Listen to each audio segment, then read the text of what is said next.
I know this in my mind. I know it in my heart. I know it in my very soul. The state of the nation is sound. Dumating na po ang bagong Pilipinas. Maraming salamat po sa inyo. Mga minamahal kong kababayan, lagi po nating labanan ang mali at ang masama. Lagi po nating ipaglaban ang tama at ang mabuti. Lagi po nating mahalin ang Pilipinas. Lagi po nating mahalin ang Pilipino.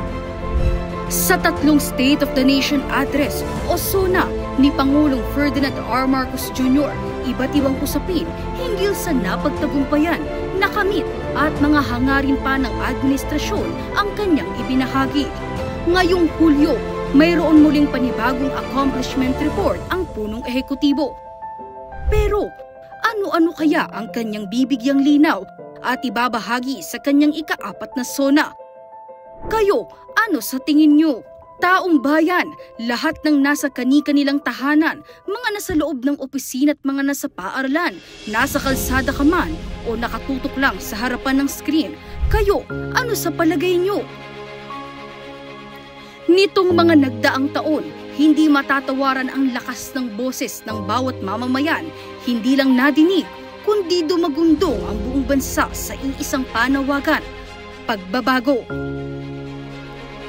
Iba't ibang mukha, iba't ibang pagkatao at samot-saring tanong, ano kaya ang nais nilang marinig sa SONA ng Pangulo?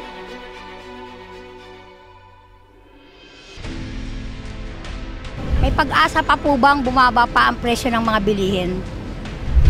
Mahal na Pangulo, paano po malalabanan ang mga mapagsamantalang bumibili ng palay sa mas mababang halaga?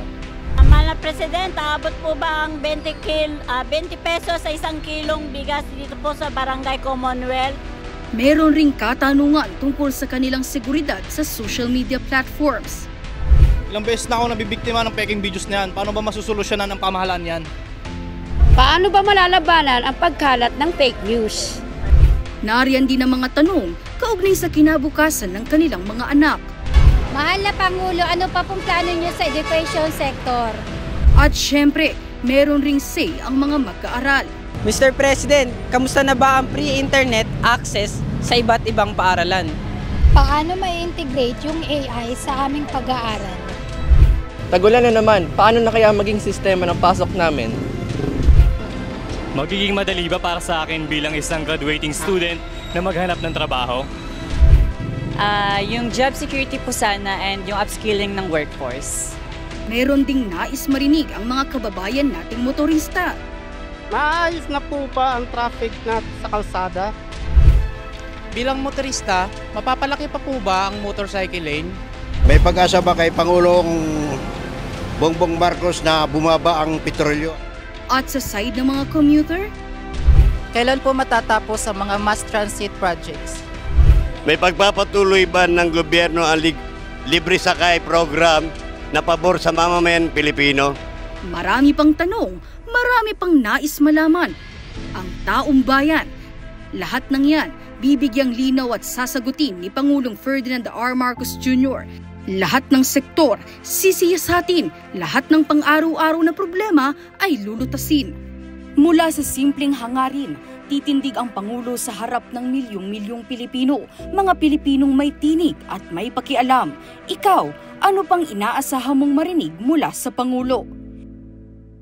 Kate Renya, para sa SONA 2025.